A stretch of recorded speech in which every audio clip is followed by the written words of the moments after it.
चीन के विदेश मंत्रालय ने लद्दाख में भारत के साथ सीमा विवाद पर अहम बयान दिया है।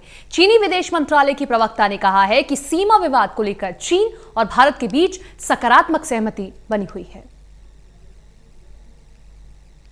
पूर्वी लद्दाख में भारत और चीन के सीमा विवाद को लेकर 6 जून को हुई उच्च स्तरीय सैन्य अधिकारियों की बैठक के सकारात्मक परिणाम दिख रहे हैं। खबर है कि दोनों सेनाओं ने विवादित इलाकों से डिसएंगेजमेंट शुरू कर दिया है, यानी दोनों सेनाएं विवादित क्षेत्रों से पीछे हटी हैं। हालांकि सबसे ज्यादा विवादित क्षेत्र पेंगोंग लेक में अभी भी चीनी सेना की मौजूदगी उलझनें बढ़ाने वाली हैं, लिहाजा बातचीत के दौर जारी हैं। चीन ने सीमा विवाद पर भारत के साथ जारी बातचीत को सकारात्मक बताया। चीन के विदेश मंत्रालय ने कहा है कि सीमा पर हालात सामान्य बनाने के मकसद से 6 जून को दोनों देशों के वरिष्ठ सैन्य अधिकारियों के बीच हुई सकारात्मक बातचीत के आधार पर भारत और चीनी सैनिकों ने कदम उठाना शुरू कर दिए हैं। चीन के विदेश मंत्रालय के प्रवक्ता ने इस बारे में जानकारी दी। एक दिन पहले ही नई दिल्ली में अधिकारियों ने कहा कि बुधवार को सैन्य वार्ता के दूसरे दौर के पहले शांतिपूर्ण तरीके से सीमा गतिरोध को खत्म करने के इरादे से भारत और चीन की सेना ने पूर्वी लद्दाख के कुछ इलाकों से पीछे हटने का फैसला किया।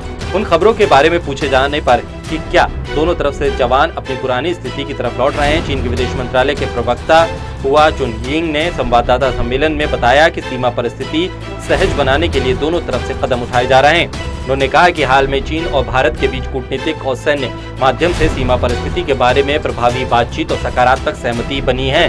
उधर नई दिल्ली में सैन्य सूत्रों ने कहा है कि दोनों सेनाएं गलवान घाटी में गश्त पॉइंट 14 और 15 के आसपास तथा हॉट स्प्रिंग क्षेत्र से हट रही हैं। साथ ही कहा है कि चीनी सेना दोनों क्षेत्रों में 1.5 किलोमीटर तक पीछे हट गई है। पेंगोंग त्सो में हिंसक झड़प के बाद 5 मई से ही भारत और चीन की सेना के बीच गतिरोध चल रहा है।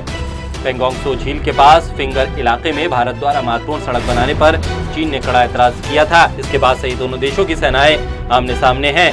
6 जून को सैन्य स्तरीय वार्ता के दौरान भारत और चीन 2018 में वुहान शिखर बैठक में दोनों देशों के शीर्ष नेताओं के बीच बनी सहमति के आधार पर फैसला करने पर सहमत हुए थे। जाहिर है भारत और चीन के बीच बना तनाव अब घटने का इशारा मिल रहा है।